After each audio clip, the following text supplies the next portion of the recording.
Mon nom est Joseph Tremblay. J'ai été prêtre dans l'Église catholique depuis plusieurs années. Et même, j'ai été né dans l'Église catholique. Mais quand je suis devenu un croyant, né de nouveau, j'ai dû quitter l'Église à laquelle j'appartenais depuis ma naissance. Et il fallait s'y attendre. Plusieurs de mes amis furent étonnés et même peinés de ma décision. Et ils m'ont demandé une explication. Et c'est pour cela que je suis ici en ce moment. Il se pourrait qu'il y ait des personnes qui se scandaliseront des choses que je vais dire, mais loin de moi l'intention d'offenser qui que ce soit, ou même d'attaquer un système religieux quelconque. Je suis convaincu que Dieu est un Dieu d'amour et qu'il est capable de sauver n'importe qui, n'importe quand et n'importe où, quel que soit l'endroit où la personne se trouve, quel que soit l'état dans lequel elle se soit engagée, quelle que soit la race à laquelle elle appartienne. Dieu est capable, aujourd'hui encore, de sauver quiconque veut bien se repentir et se confier en Jésus-Christ pour son salut. Mon expérience personnelle en est un exemple.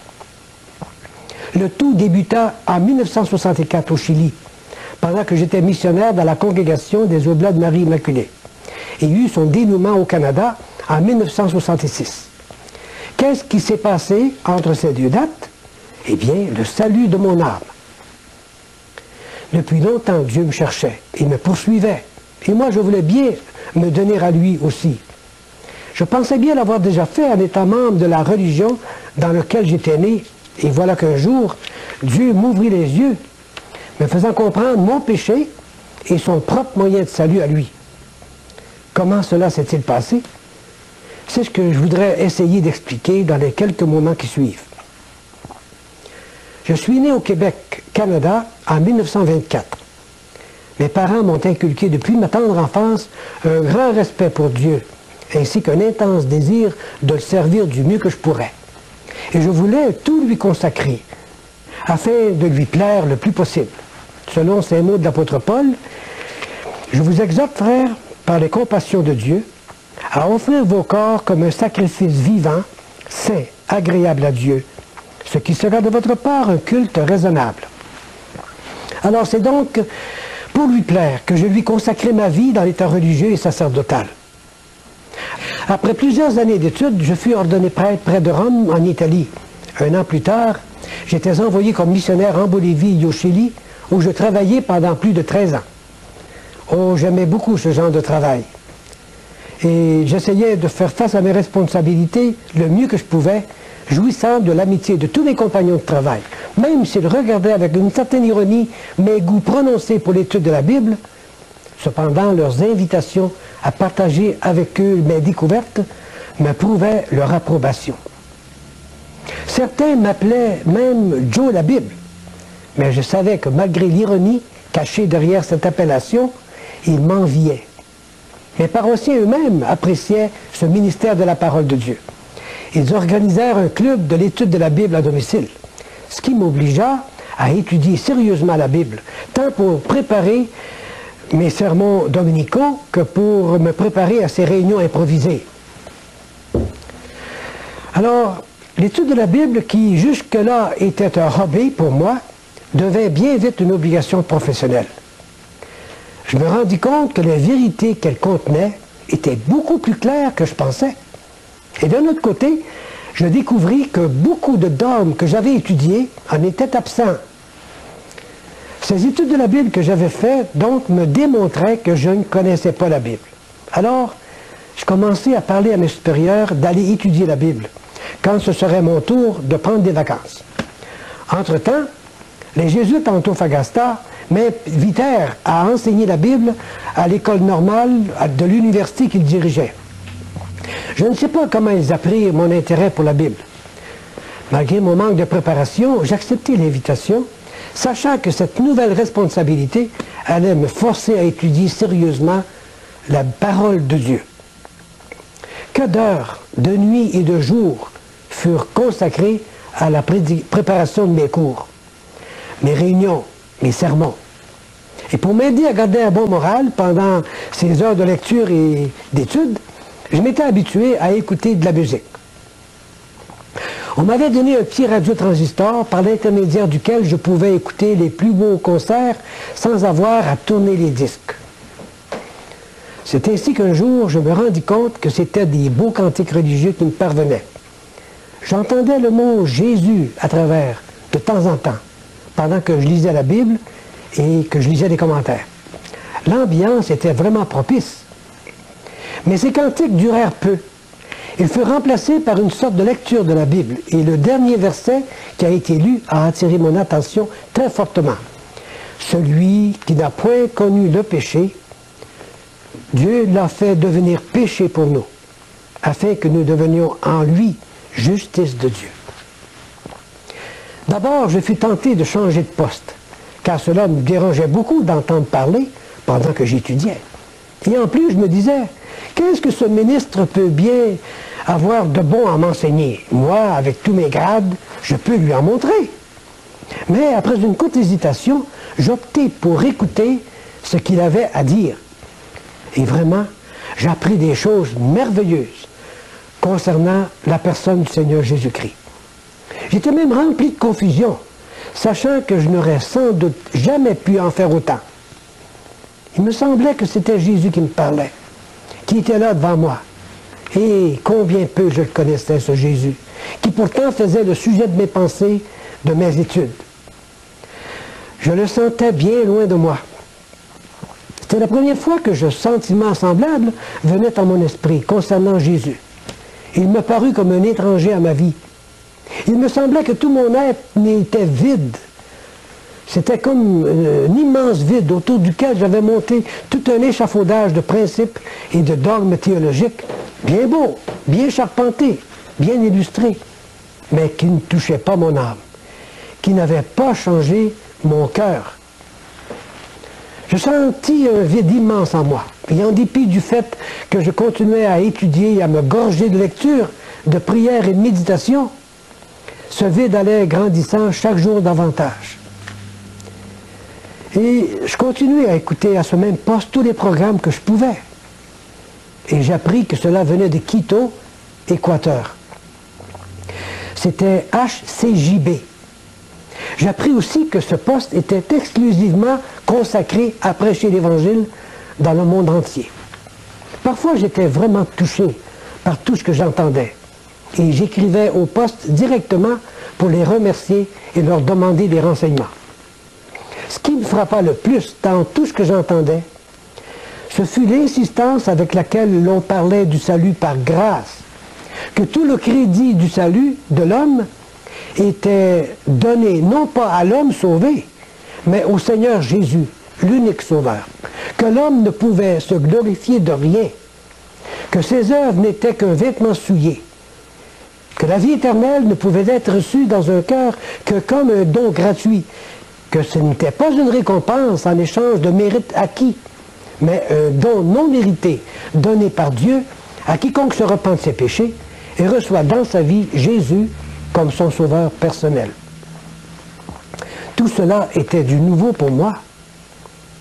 Tout cela était contraire à ce que ma théologie m'avait enseigné, que le ciel et la vie éternelle ne pouvaient se gagner qu'à coup de mérite, de fidélité, de charité et de sacrifice. Ce que j'avais d'ailleurs essayé de faire durant tant d'années.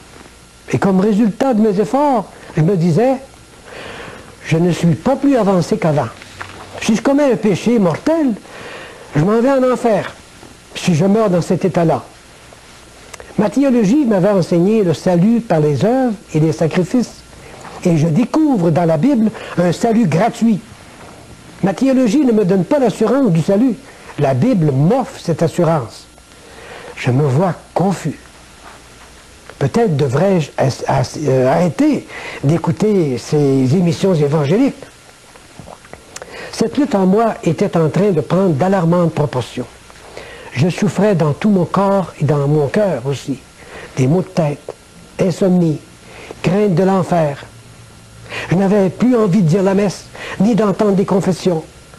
Mon âme avait davantage besoin de pardon et de consolation que toutes les autres âmes au contact desquelles je venais. Et j'évitais tout le monde. Mais Dieu continuait à me parler dans la solitude de mon cœur angoissé. Tant de questions surgissaient à mon esprit. Tant d'inquiétudes bouillonnaient dans mon cœur. Et la parole de Dieu vint à mon secours, répandant un baume rafraîchissant sur les chaleurs que je ressentais. Il est écrit, car Dieu a tant aimé le monde qu'il a donné sa vie, son Fils unique, afin que quiconque croit en lui ne périsse point, mais qu'il ait la vie éternelle.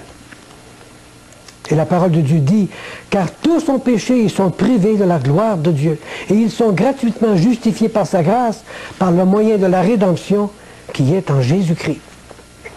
Encore un autre verset que j'ai lu, car le salaire du péché, c'est la mort, mais le don gratuit de Dieu, c'est la vie éternelle en Jésus-Christ, notre Seigneur. Et beaucoup d'autres textes qui me viennent à l'esprit, textes que je connaissais maintenant pour les avoir souvent écoutés sur les ondes de HCJB. Bien, il me vient à l'esprit de tout raconter à mes supérieurs. Celui qui était dans mon couvent, à ce moment-là, était un homme très sage et un vrai papa pour chacun. Il avait déjà remarqué mon attitude. J'avais changé. Quelque chose n'allait pas en moi. Je lui dis pourquoi. Il me laissa parler.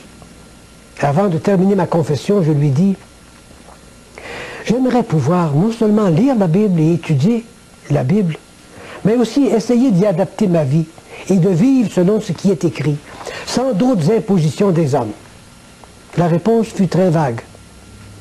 Il ne voulait pas m'offenser. Il me conseilla de continuer à lire la Bible, mais que je devais maintenir ma fidélité aux enseignements de notre mère, la Sainte Église, à laquelle on doit se soumettre, même dans les choses qu'on ne comprend pas. J'écoutais mon supérieur avec tout le respect que je lui devais. Lui-même n'était pas sûr de son salut. Mais dans mon cœur, j'avais perdu la foi dans mon Église, parce qu'elle n'enseignait pas l'assurance du salut. Une fissure s'était faite dans mon cœur qui allait s'agrandir et tout casser, plus vite que je ne croyais. Alors la lumière se fit dans mon cœur au moment où je n'entendais pas du tout. C'était mon tour de prêcher dans la paroisse. Alors, le samedi antérieur, j'avais, comme d'habitude, écouté le programme de Billy Graham à la radio HCJB, l'heure de la décision. C'était le programme qui m'avait beaucoup aidé à préparer mes sermons les dimanches antérieurs. Cette fois-ci, j'avais choisi comme thème de ma prédication l'hypocrisie religieuse, en me prévalant du passage de l'Évangile selon Matthieu, au chapitre 7e, qui dit ceci. « Ceux qui me disent « Seigneur, Seigneur » n'entreront pas tous dans le royaume de Dieu. Mais celui-là seul qui fait la volonté de mon Père qui est dans les cieux. Plusieurs me diront en ce jour-là, « Seigneur, Seigneur, n'avons-nous pas prophétisé en ton nom? N'avons-nous pas chassé des démons en ton nom? N'avons-nous pas fait beaucoup de miracles par ton nom? » Alors je leur dirai ouvertement, « Je ne vous ai jamais connu, retirez-vous de moi, vous qui commettez l'iniquité. » Je connaissais mes paroissiens. Je voulais attirer leur attention sur la vaine gloire que manifestaient certaines personnes devant tout ce qu'elles faisaient de bon, oubliant que bien souvent ces bonnes œuvres ne font que camoufler un cœur pourri. Et à mesure que je parlais, je sentais que la parole de Dieu me revenait à moi comme une balle de ping-pong qui vous revole dans la figure. Il est curieux de voir comment l'esprit humain, même en quelques secondes, peut établir toute une charpente de pensées qui nécessiterait peut-être des heures pour les mettre en mots. C'est ainsi que pendant que je faisais mon sermon, quelqu'un me parlait dans mon cœur. Il me faisait un sermon exactement adapté à mes besoins personnels. Je pensais, parce que j'étais un religieux et un prêtre, j'étais meilleur que tous ceux qui m'entouraient. Et pourtant, moi aussi, cette parole résonnerait un jour à mes oreilles. « Je ne t'ai jamais connu. Retire-toi de moi. » Et j'entendais mes propres arguments devant cette menace et cette condamnation. Comment est-ce possible, mon Dieu, que tu ne me connaîtras pas? Ne suis-je pas religieux? Ne suis-je pas ton prêtre? Regarde tous les sacrifices que j'ai faits jusqu'à date. Études pendant des années, séparation de mes parents, de mon pays, vœux de pauvreté, de chasteté, d'obéissance, te consacrant toutes mes richesses, tout mon corps et même ma volonté afin de mieux te servir. Et tu vas me dire que tu ne m'as jamais connu? Considère de plus toutes les souffrances que j'ai endurées durant ma vie de missionnaire. Je n'ai pas toujours mangé à ma faim. J'ai pleuré avec ceux qui pleuraient. J'ai baptisé des centaines de bébés, entendu des milliers de confessions, consolé beaucoup d'âmes éplorées, découragées. J'ai souffert le faim, la soif, le froid, la solitude, le mépris, l'ingratitude et beaucoup de menaces. Je suis même prêt à donner ma vie pour toi. Malgré tous ces arguments que j'apportais devant Dieu, cette même condamnation continuait à tinter à mes oreilles. Je ne t'ai jamais connu. Je me trouvais à bout d'arguments et de force. Je sentais que j'allais éclater en sanglots. Et là, devant mes paroissiens, je pleurais.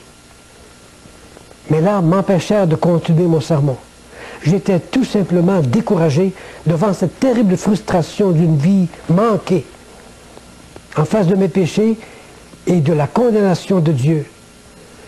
Oh, tout cela fut trop pour moi. Le célébrant continua à dire sa messe, et moi je sortis de l'église cherchant un refuge dans mon bureau. Et là, la tête penchée sur la table, j'attendis que le calme me revint. Où me réfugier maintenant? Peut-être ma théologie me sauverait-elle si je reviens à elle et en suis fidèlement tous les dogmes et tous les préceptes. Mais cette même théologie à laquelle je voulais m'accrocher de nouveau commençait déjà à souffrir la débandade, les changements, la destruction. Je me tournai vers mes amis. Ils étaient dans la même situation que moi, incertains. Me confier à moi-même, dont je n'y comptais pas. À me voir, je n'étais plus qu'une loque vivante. Je n'en pouvais plus, étant totalement épuisé, déprimé et découragé. Et c'est à ce moment-là que Dieu espérait pour me présenter sa grâce.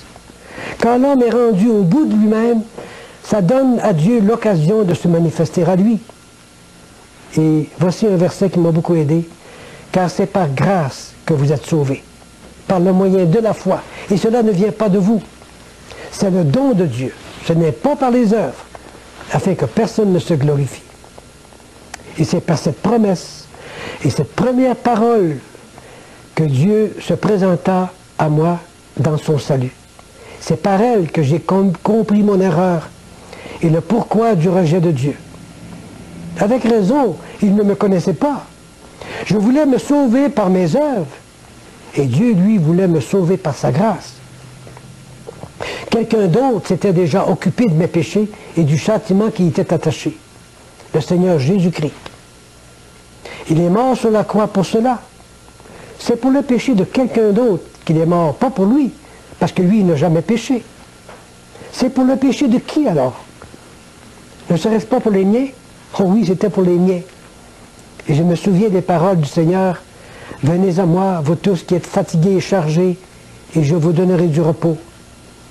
Je compris que je devais aller à Jésus si je voulais avoir l'assurance de mon salut et le repos de mon âme. Cette parole du Seigneur Jésus qui m'était venue à la mémoire me semblait si claire maintenant que c'était comme si le Seigneur Jésus était à mes côtés, en chair et en eau. J'eus alors la tentation de lui demander « Mais où es-tu, Seigneur ?» Avant même que ce cri d'impatience s'élève de mes lèvres, une autre parole du Seigneur me revint à l'esprit. « Voici, je me tiens à la porte et je frappe.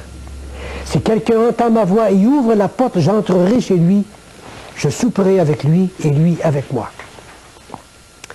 Alors, je lui ouvris la porte de mon cœur.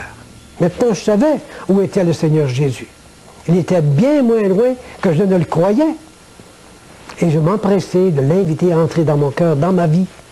Et cela sans prendre le temps d'aller demander des permissions à un autre homme. Je lui dis, « Seigneur, entre dans mon cœur. Sois-en le chef.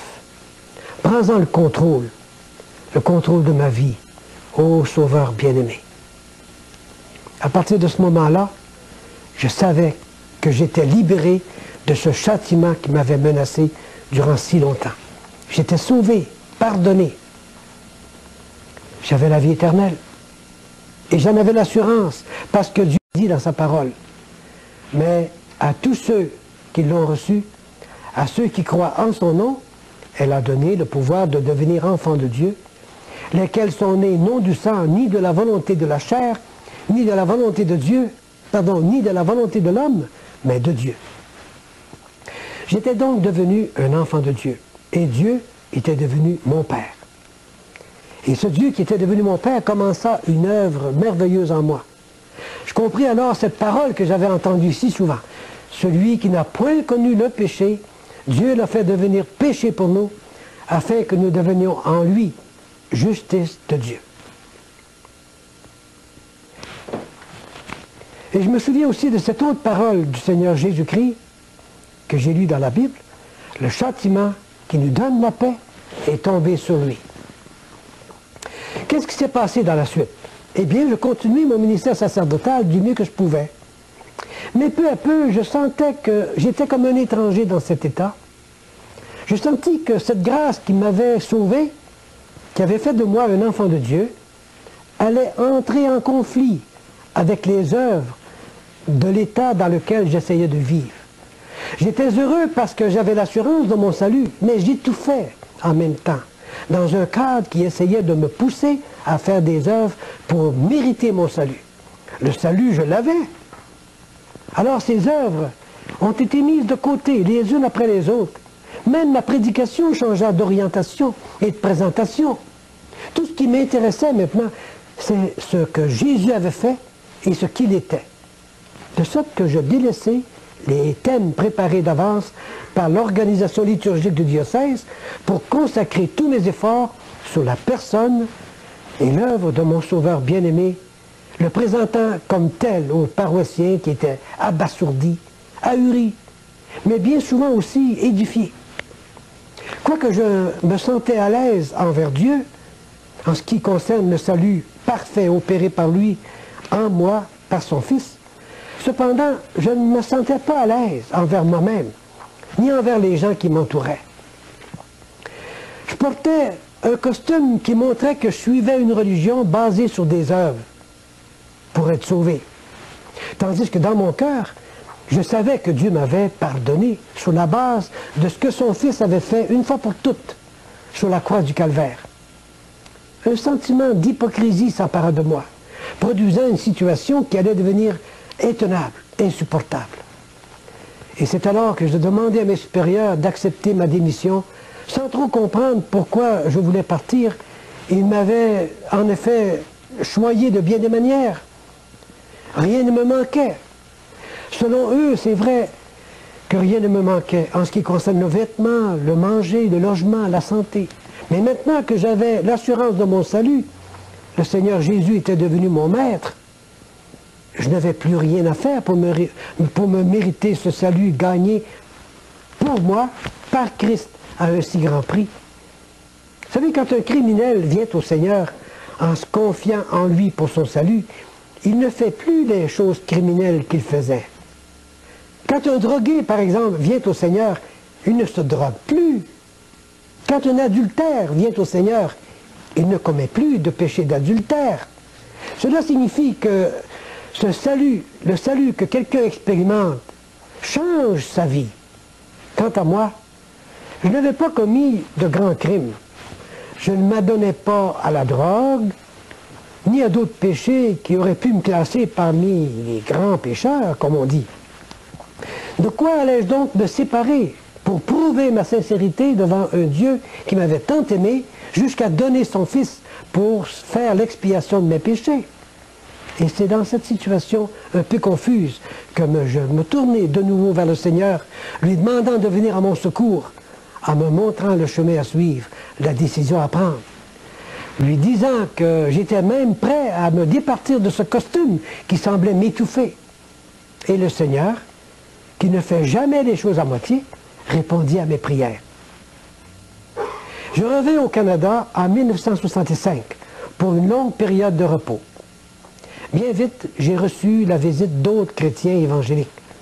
Comment ont-ils appris mon intérêt pour la parole de Dieu? Mon nom leur avait été donné par le personnel du poste de radio HCJB, avec qui j'avais été en correspondance dans le passé.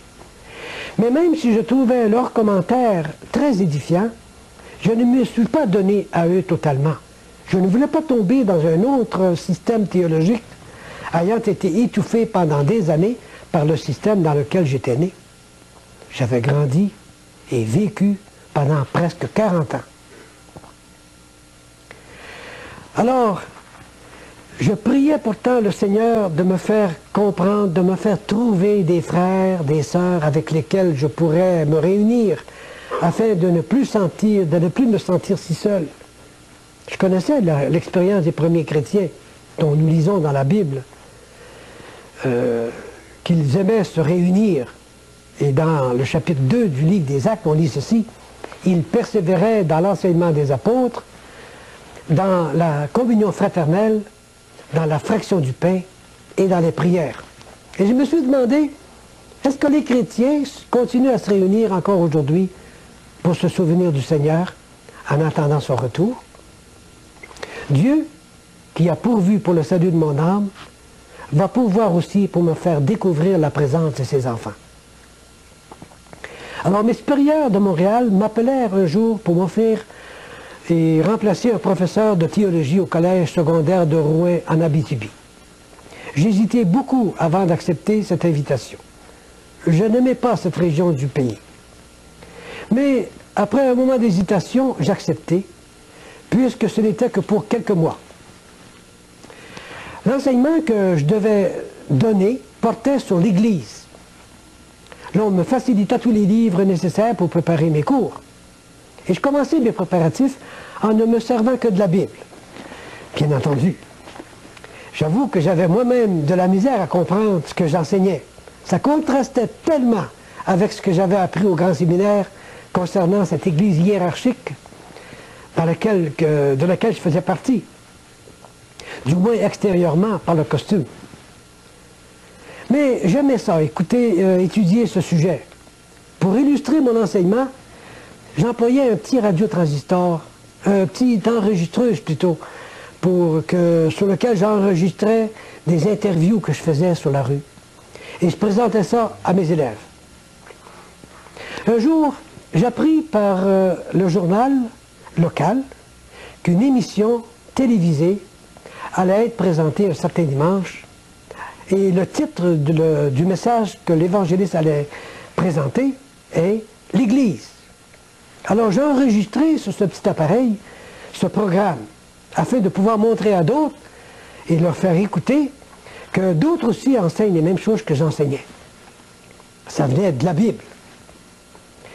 Et j'étais curieux de pouvoir contacter ce monsieur et l'inviter à venir me voir. Et il vint me voir. C'était Gaston Jolet, l'animateur de l'émission L'heure de la bonne nouvelle. Et dans sa conversation, je reconnus en lui quelqu'un qui connaissait vraiment le Seigneur Jésus, comme son sauveur personnel. Après plusieurs visites qu'il fit à mon domicile, à mon couvent, il m'invita un jour chez lui pour y passer quelques heures pendant la journée de samedi dimanche. Et c'est à cette occasion-là que j'assistais pour la première fois au repas du Seigneur. J'avais déjà lu dans ma Bible concernant l'habitude qu'avaient les premiers chrétiens de participer au repas du Seigneur. Et je voulais savoir si ça se pratiquait encore aujourd'hui. Et en assistant à cette réunion pour la première fois, je reconnus là encore ce qui était écrit dans la première épître de Paul aux Corinthiens, et je cite: « Car toutes les fois que vous mangez ce pain et que vous buvez cette coupe, vous annoncez la mort du Seigneur jusqu'à ce qu'il vienne. » Dieu avait répondu à mes prières. Il m'avait conduit à des frères et des sœurs dans le Seigneur qui se réunissaient au nom du Seigneur pour se souvenir de lui jusqu'à ce qu'il vienne. Oh, j'étais très heureux.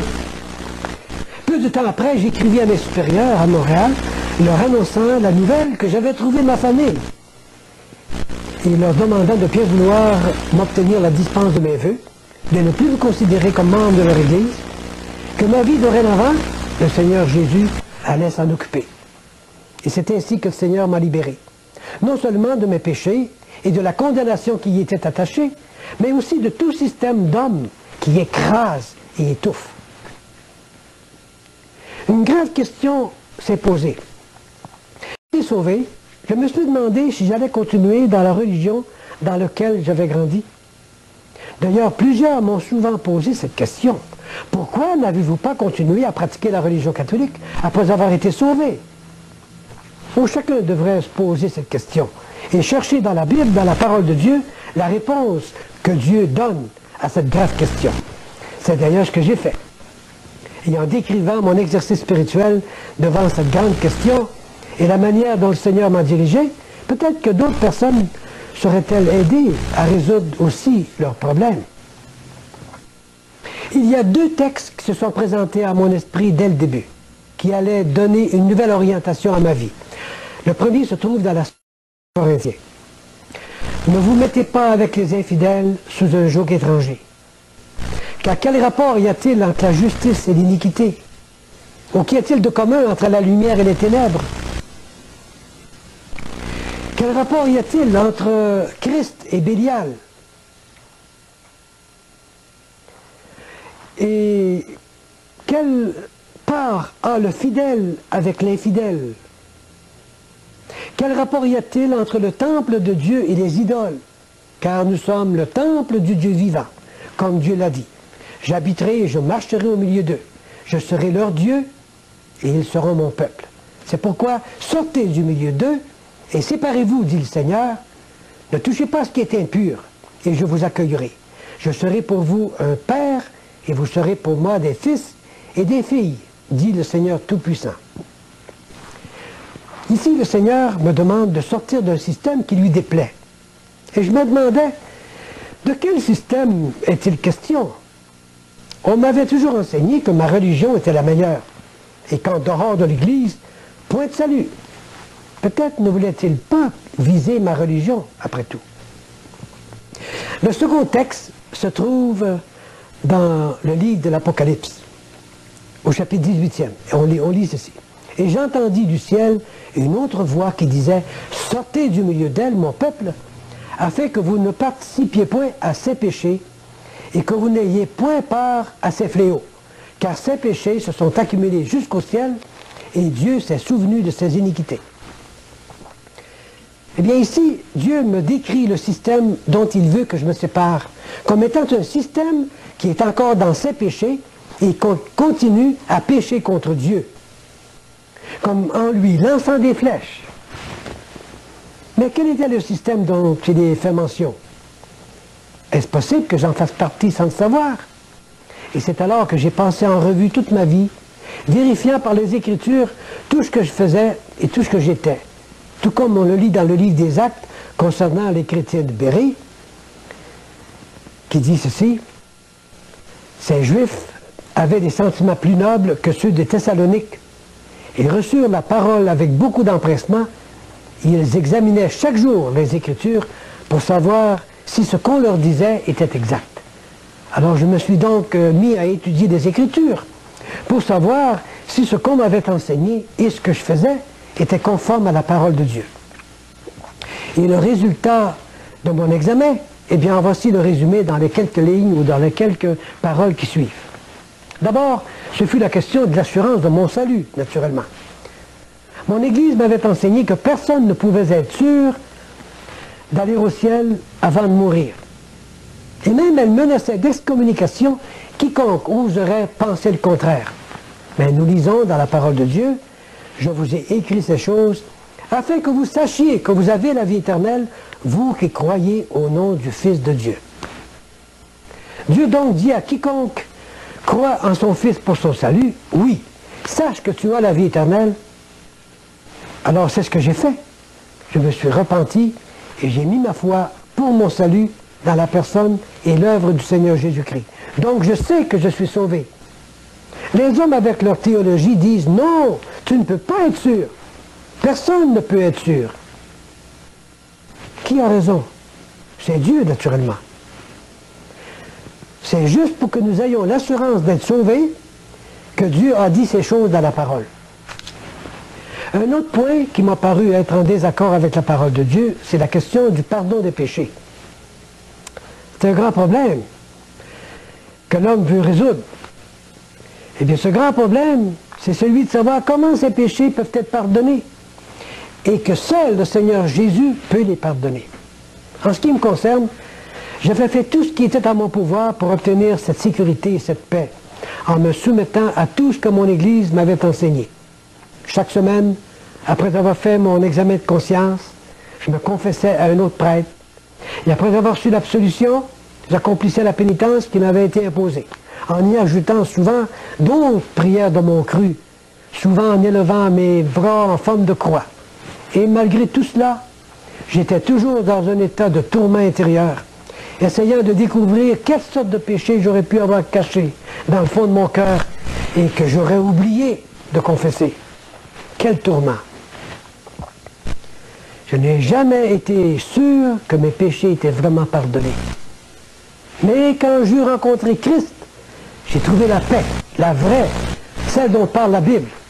Et je cite, « Étant donc justifiés par la foi, nous avons la paix avec Dieu par notre Seigneur Jésus-Christ. » Il y a un autre verset qu'on lit, « Tous les prophètes rendent de lui le témoignage que quiconque croit en lui reçoit par son nom le pardon des péchés. » Ces paroles sont de Dieu même, parlant par la bouche ou la plume de Pierre ou de Paul. C'est ce grand apôtre Pierre en particulier, à qui le Seigneur Jésus avait dit, « Ceux à qui vous pardonnerez le péché, ils leur seront pardonnés. Et ceux à qui vous les retiendrez, ils leur seront retenus. » Ce n'est pas vers sa propre personne que Pierre demande aux gens de venir pour qu'ils confessent leurs péchés. Comment se fait-il que l'on m'ait enseigné que confesser nos péchés à un autre homme avait été ordonné par le Seigneur Jésus? Le Seigneur Jésus a demandé à ses apôtres et à tous ses disciples de prêcher l'Évangile qui donnerait aux gens l'opportunité de savoir que leurs péchés pouvaient être pardonnés. Et je cite un passage dans la première épître aux Corinthiens. « Je vous rappelle, frères, l'Évangile que je vous ai annoncé, que vous avez reçu, dans lequel vous avez persévéré et par lequel vous vous êtes sauvés, si vous le retenez dans les termes que je vous l'ai annoncé. Autrement, vous auriez cru en vain. Je vous ai enseigné avant tout, comme je l'avais aussi reçu, que Christ est mort pour nos péchés, selon les Écritures, qu'il a été enseveli et qu'il est ressuscité le troisième jour, selon les Écritures. » C'est donc vrai que par l'Évangile, nous venons à connaître Christ et que nos péchés sont pardonnés par lui pour quiconque met sa foi en lui pour son salut. Moi, je me suis confié à lui pour mon salut, donc mes péchés sont pardonnés. Parfois, il y a des doutes qui surviennent, mais je me dis, le Seigneur m'a dit, et il a raison. C'est lui qui me donne l'assurance et cela me suffit. Et j'ai la paix dans mon cœur. C'est sans doute cela qu'a compris Corneille, dont parle le livre des Actes. Et je cite, « Cet homme était pieux et craignait Dieu, avec toute sa maison. Il faisait beaucoup d'aumônes au peuple. Il priait Dieu continuellement. Un ange lui apparut, tout à coup, il lui ordonna de faire venir l'apôtre Pierre, qui lui parlerait du Seigneur. Il lui dirait, remarquez bien, il lui dirait des paroles par lesquelles il serait sauvé, lui et toute sa maison. » En d'autres termes, il fallait que Corneille entende les paroles de l'Évangile s'il voulait être sauvé. Si Corneille reçoit cet Évangile qui sauve, alors ses péchés seront pardonnés. Quel soulagement! Savoir que le pardon des péchés s'obtient non par une série interminable de prières, de sacrifices, de pratiques religieuses, mais plutôt en mettant sa foi dans la personne et l'œuvre du Seigneur Jésus. Et je cite un autre verset dans le livre des Actes qui dit « Sachez donc, frères, que c'est par lui que le pardon des péchés vous est annoncé, et que quiconque croit est justifié par lui de toutes les choses dont vous ne pouviez être justifiés par la loi de Moïse. » S'il y a des gens qui enseignent une autre doctrine, imposant la confession des péchés à d'autres hommes qui sont également des pécheurs, ces gens-là tombent dans la catégorie des faux docteurs et commettent un grand péché contre Dieu. J'étais un de ces gens-là.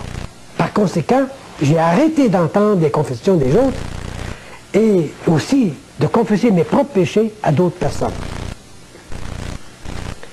Selon la Bible, le salut est totalement gratuit. J'avais été obligé de faire tant de choses, tant de cérémonies et de prières pour m'assurer une bonne place dans le ciel. Et cependant, je n'étais jamais sûr, certain, de pouvoir me présenter devant Dieu. Et cela en dépit de ma fidélité à remplir mes obligations comme prêtre, comme religieux. J'avais lu dans la Bible plusieurs fois ce passage sans que je me pose des questions. Et voici le passage. « Car c'est par la grâce que vous êtes sauvés, par le moyen de la foi. Et cela ne vient pas de vous, c'est le don de Dieu. Ce n'est point par les œuvres afin que personne ne se glorifie. » Mais c'est comme si mon intelligence aurait été enténébrée. Une fois que j'ai été sauvé, et alors que je continuais à faire mon travail de prêtre, une voix intérieure me demandait « Pourquoi récites-tu ce rosaire? Et si tu pas que le salut est une grâce de Dieu, un don, un cadeau de Dieu? Alors, en obéissance à la parole de Dieu, j'ai arrêté de faire les choses que j'avais l'habitude de faire dans le but de me gagner mon salut et une meilleure place dans le ciel. Quand je les faisais, c'était comme si je méprisais le Seigneur Jésus. C'était comme s'il n'avait pas fait assez pour moi, ou bien comme s'il ne l'aurait pas fait avec assez de perfection. Pourtant, ne s'était-il pas écrié du haut de la croix, « Tout est accompli ».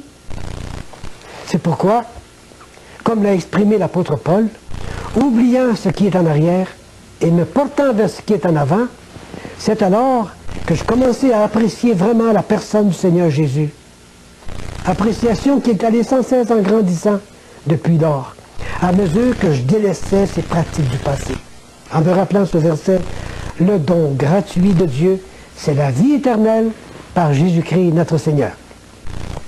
Sur la base de la gratuité du salut, je compris en même temps que les œuvres méritoires, les indulgences, les prières répétées, les neuvaines, les pèlerinages, les œuvres de charité, et j'en passe, tout cela devait être abandonné, mis de côté, puisqu'elles ne pouvaient pas non plus me gagner le salut de Dieu, ni son ciel. Dieu avait dit, nous sommes tous comme des impurs, et toute notre justice est comme un vêtement souillé. Je compris en même temps que, si bien le salut de Dieu ne peut pas s'acheter, cependant il y a des œuvres qui suivent le salut, qui sont des résultantes du salut. Comme on dit dans la parole, dans Éphésiens chapitre 2, « Car nous sommes son ouvrage, ayant été créés en Jésus-Christ pour de bonnes œuvres que Dieu a préparées d'avance, afin que nous les pratiquions. » Nous ne sommes donc pas sauvés par des bonnes œuvres, mais une fois que nous sommes sauvés, nous devons faire les œuvres que Dieu veut qu'on fasse. Une des cérémonies que j'avais l'habitude de faire, et pour laquelle d'ailleurs j'avais été ordonné prêtre, c'était la Sainte Messe. On m'avait enseigné que la messe, et j'en donne une définition, c'est le renouvellement du sacrifice du calvaire fait d'une manière non sanglante pour le pardon des péchés des vivants et des morts. J'avais voulu justement devenir prêtre dans l'église de Rome pour pouvoir célébrer la Sainte Messe et ainsi avoir mes péchés pardonnés et pardonner les péchés des autres. Mais en lisant la Bible, je me rendis compte très vite que cette définition donnée à la messe était en contradiction avec la parole de Dieu dans toutes ses parties. En lisant l'Épître aux Hébreux et en méditant sur le caractère non transmissible du sacerdoce de Christ, je fus frappé par l'emploi fréquent de l'expression « une fois pour toutes ».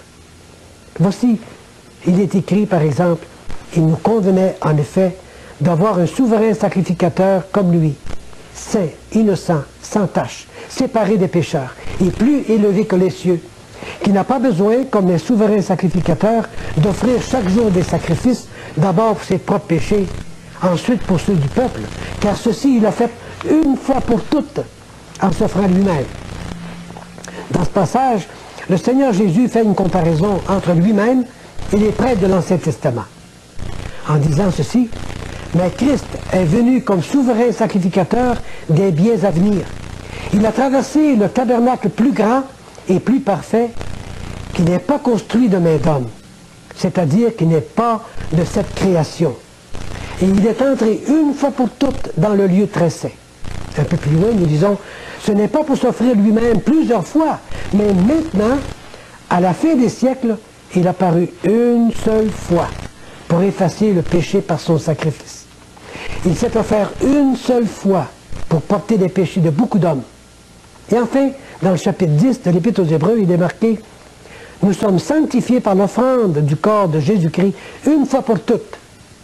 Et lui, après avoir offert un seul sacrifice pour les péchés, s'est assis pour toujours à la droite de Dieu. » Tout ceci signifie que le sacrifice du Seigneur Jésus-Christ ne peut pas être renouvelé ni répété parce que lui, il l'a fait à la perfection et que nos péchés furent effacés complètement. Mais l'homme insiste. Nous devons renouveler le sacrifice du calvaire. Dieu dit non. Mon fils l'a fait une fois pour toutes. Qui a raison? Bien Dieu, naturellement. et l'homme commet un grave péché contre Dieu, en voulant renouveler ou répéter ce qui a été fait par Dieu parfaitement et une fois pour toutes. Je sais par expérience que ce renouvellement apporte beaucoup d'argent dans les mains de ceux qui célèbrent la messe. Mais le Seigneur Jésus n'a-t-il pas dit « Faites ceci en mémoire de moi » Cela est vrai. Et c'est justement cela qu'ont commencé à faire les premiers chrétiens, aussitôt qu'ils eurent pu se réunir. Comme c'est marqué dans le livre des Actes, le premier jour de la semaine, nous étions réunis pour rompre le pain. Voilà, c'était le repas du Seigneur qu'ils faisaient, pour se souvenir du Seigneur Jésus. Comme c'est écrit dans la première épître de Paul aux Corinthiens, « Car toutes les fois que vous mangez ce pain et que vous buvez cette coupe, vous annoncez la mort du Seigneur jusqu'à ce qu'il vienne. » Et aujourd'hui encore, les sauvés qui ont témoigné de leur foi en Jésus-Christ dans les eaux du baptême se réunissent à chaque dimanche pour se souvenir de leur Sauveur en participant au repas du Seigneur. Et c'est justement durant un de ces repas du Seigneur auxquels j'avais été invité un jour que j'ai reconnu qui étaient les véritables sauvés. Et avec quelle joie ils aimaient se réunir pour manifester leur gratitude envers leur Sauveur en l'adorant et en le remerciant. Ce repas du Seigneur était célébré non pas pour que les péchés soient pardonnés, mais justement parce que leurs péchés avaient été pardonnés déjà, à cause du Seigneur Jésus-Christ qui a livré son corps sur la croix du Calvaire et qui a versé son sang en expiation pour les péchés. La question du pardon des péchés est réglée pour les sauvés. Quelle différence avec la messe du système auquel j'avais appartenu? La messe était célébrée pour obtenir le pardon des péchés. Mais la Bible dit, sans effusion de sang, il n'y a pas de pardon. Or, la messe est un sacrifice non sanglant, fait sans effusion de sang. Alors, je comprends pourquoi il n'y avait pas de pardon des péchés. Et même s'il aurait été possible de célébrer des messes durant toute l'éternité, eh bien, durant toute l'éternité, les péchés n'auraient pas été pardonnés, et par conséquent, ils auraient été soumis au juste jugement de Dieu pendant toute l'éternité.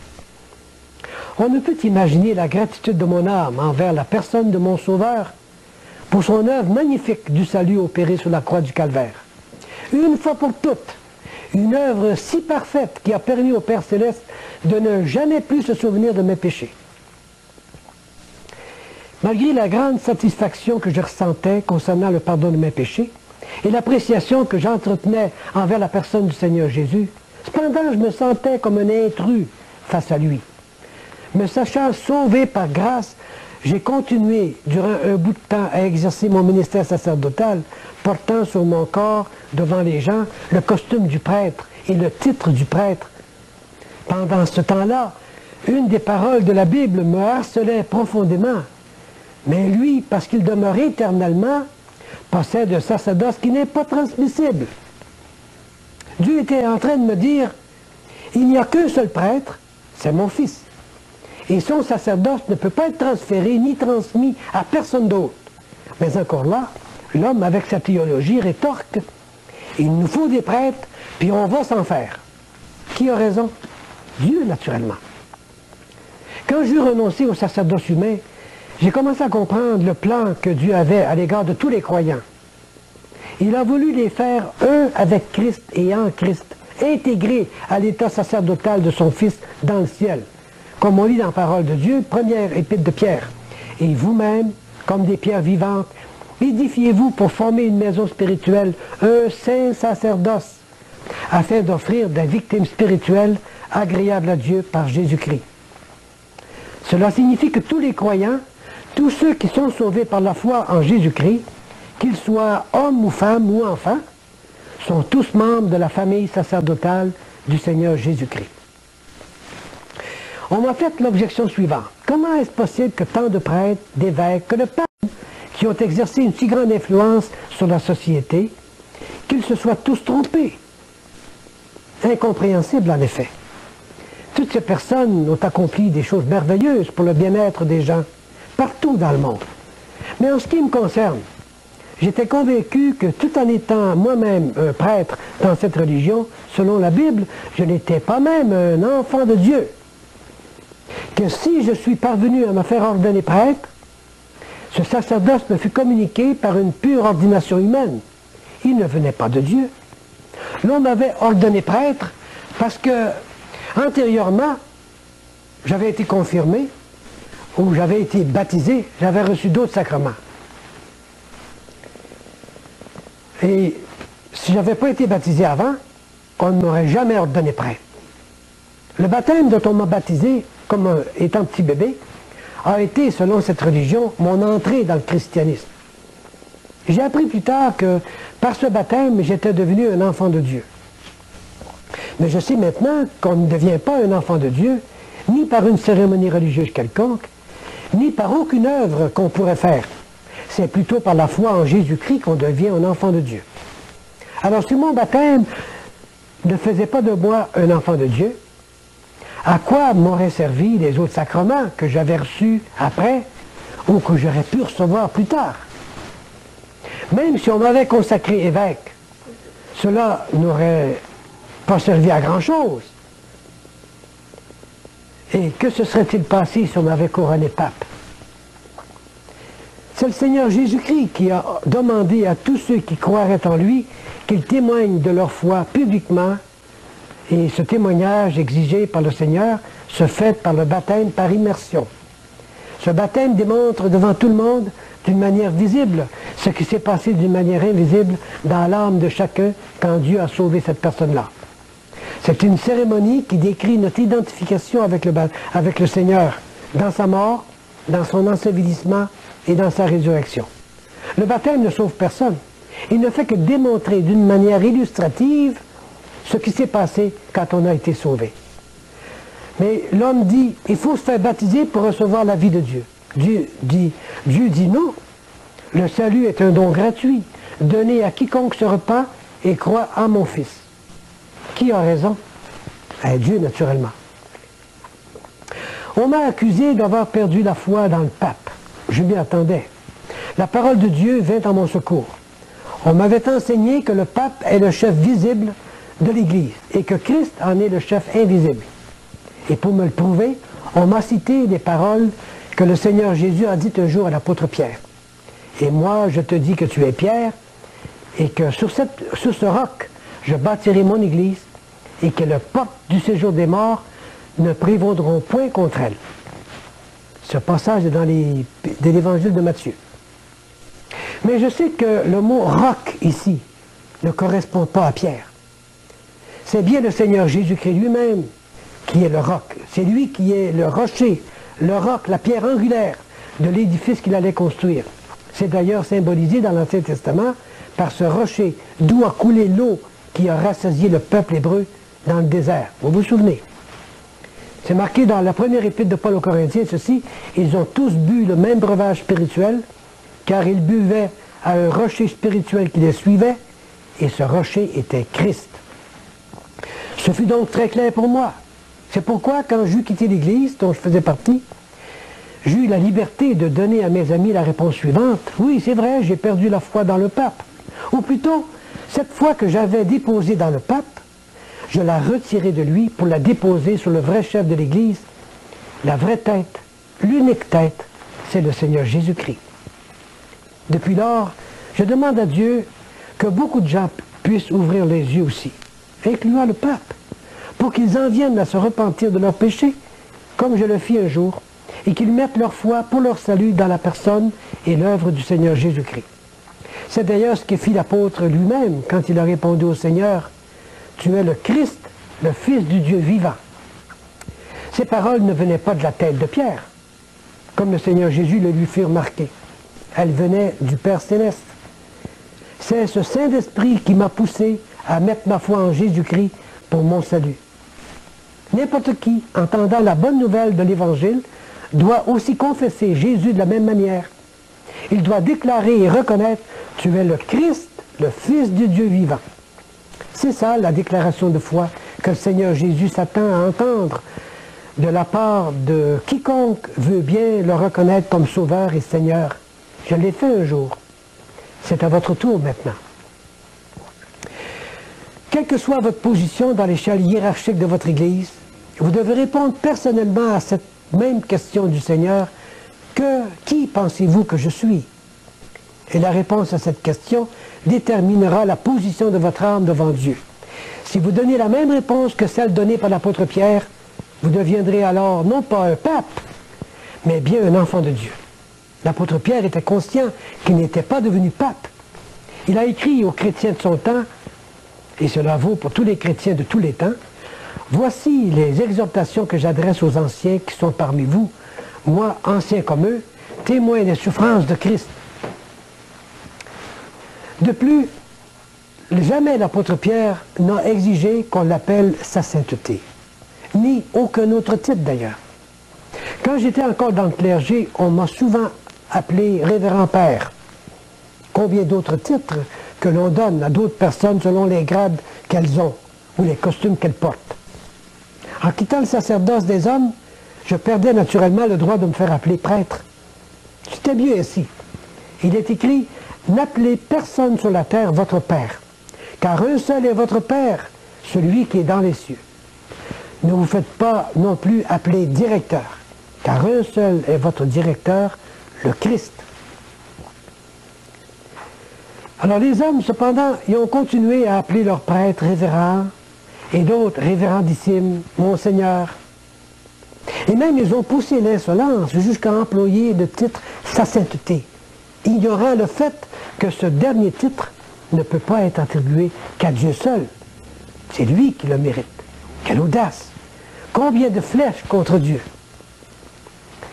Plusieurs de mes amis et collègues ont pensé que le motif qui m'a poussé à quitter l'Église a été celui de pouvoir me marier.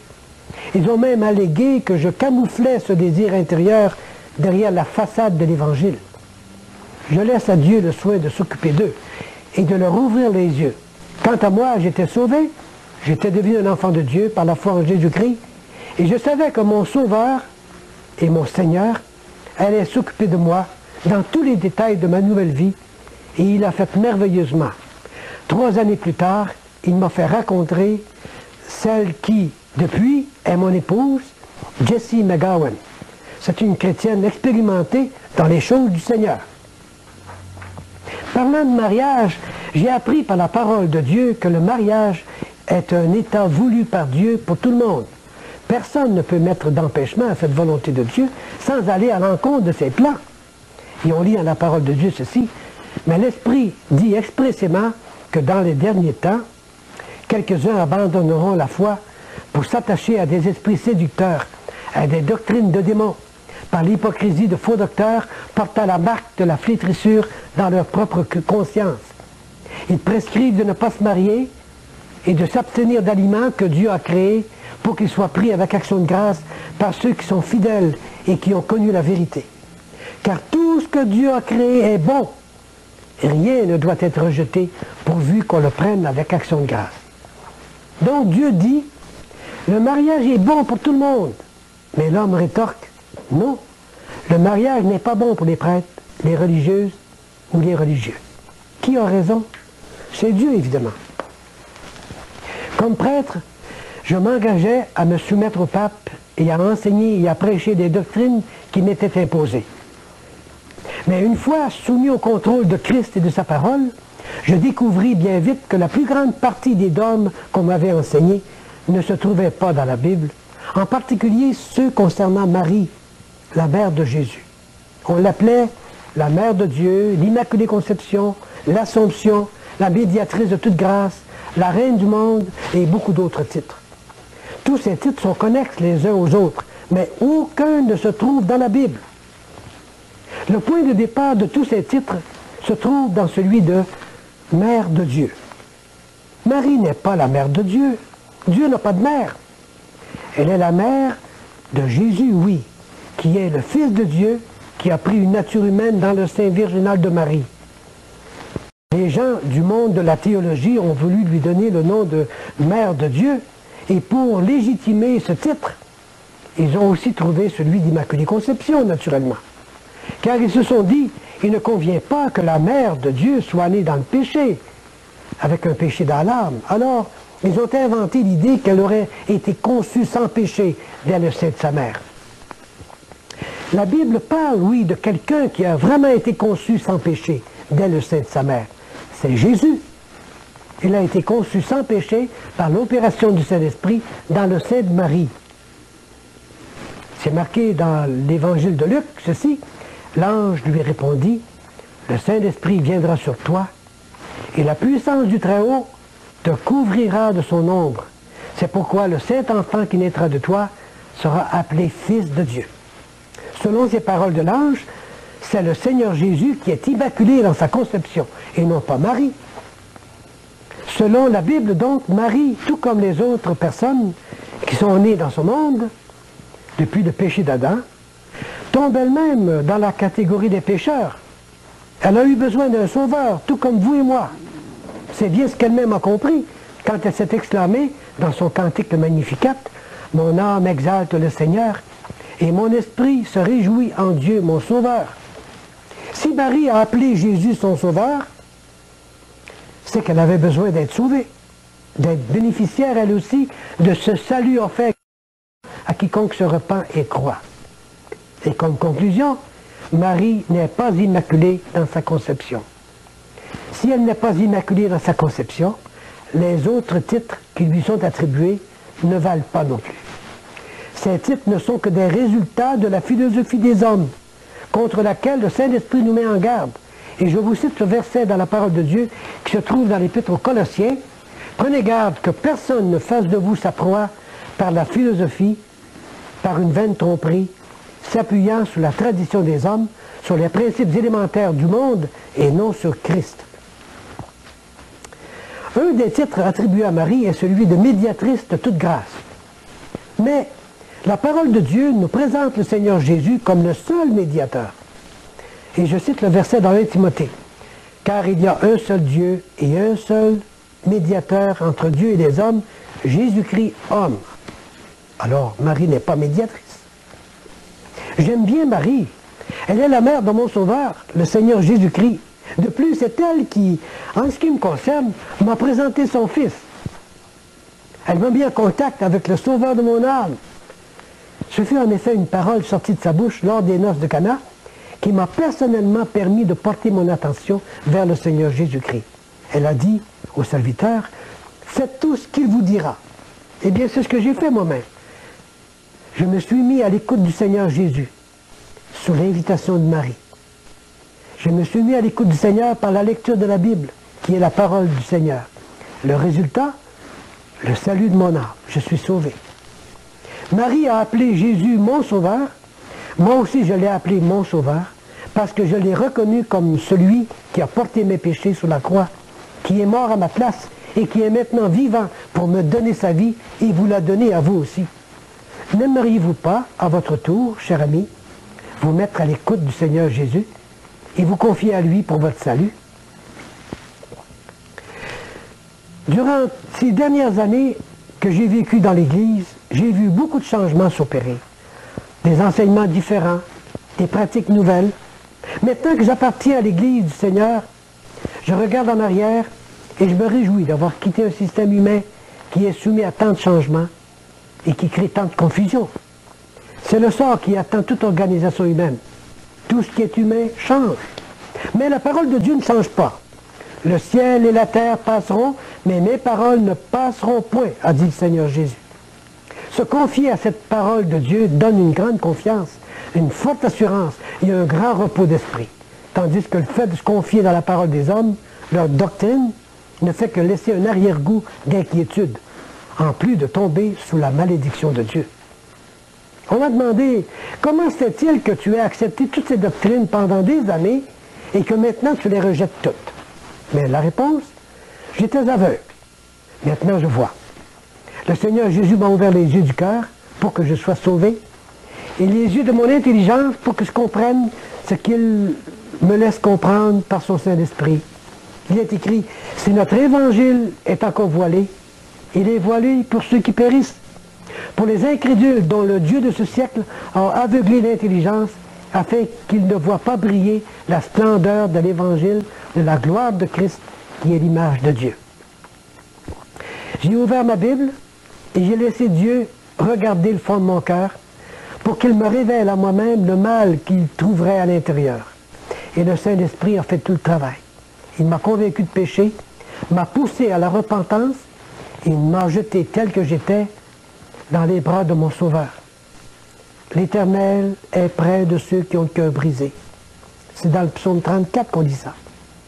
Ce même Saint-Esprit m'a montré que le Seigneur était mort pour moi sur la croix. Que là, ce sont nos souffrances qu'il a portées. C'est de nos douleurs qu'il s'est chargé, frappé de Dieu et humilié. Mais il était blessé pour nos péchés, brisé pour nos iniquités. Le châtiment qui nous donne la paix est tombé sur lui. Et c'est par sa meurtrissure que nous sommes guéris. Nous étions tous errants comme des brebis. Chacun suivait sa propre voie. Et l'Éternel a fait retomber sur lui l'iniquité de nous tous. C'est un beau passage que vous trouverez dans la prophétie du prophète Isaïe au chapitre 53. C'est par ces paroles que j'ai compris jusqu'à quel point le Seigneur Jésus m'a aimé, jusqu'à donner sa vie pour moi. Je ne pouvais plus résister à tant d'amour. Je me suis repenti de mes péchés, j'y ai renoncé, et j'ai invité le Seigneur Jésus à entrer dans ma vie, lui en donnant tout le contrôle. Ne pourriez-vous pas faire la même chose? C'est ainsi que le plan de salut que Dieu avait pour moi et pour le monde a été réalisé pour moi. Celui qui n'a point connu le péché, Dieu l'a fait devenir péché pour nous, afin que nous devenions en lui justice de Dieu. Et qu'est-ce que je fais maintenant? Le Seigneur Jésus a mis dans mon cœur le désir et la volonté de dire à tous ce que Dieu a fait pour moi. C'est l'ordre qu'il a donné aux démoniaques libérés. Vous vous souvenez? Dans l'évangile de Luc, il est dit « Retourne dans ta maison et raconte ce que Dieu t'a fait. » Et il s'en alla, il publia par toute la ville ce que Jésus avait fait pour lui. Ce fut aussi le cri d'enthousiasme de la Samaritaine. Ayant laissé sa cruche, elle s'en alla dans la ville et elle dit aux gens « Venez, venez voir un homme qui m'a dit tout ce que j'ai fait. Ne serait-ce pas le Christ? Et c'est ce que je fais. Depuis que je suis né de nouveau, par la grâce de Dieu, nous passons, mon épouse et moi, tout notre temps à présenter le Seigneur Jésus-Christ au monde comme étant le seul sauveur qui sauve parfaitement quiconque s'approche de Dieu par lui. Dieu m'a même permis d'employer les mêmes moyens de communication par lesquels je suis venu en contact avec sa parole, la radio et la télévision. Eh bien, si vous désirez de plus amples renseignements et informations, je vous invite à m'écrire. Je répète, mon nom, c'est Joseph Tremblay et mon adresse, c'est 17 rue Anceville, Rivière-du-Loup, province de Québec, Canada. G5R 3Z3. Que le Seigneur ouvre vos yeux et vous bénisse.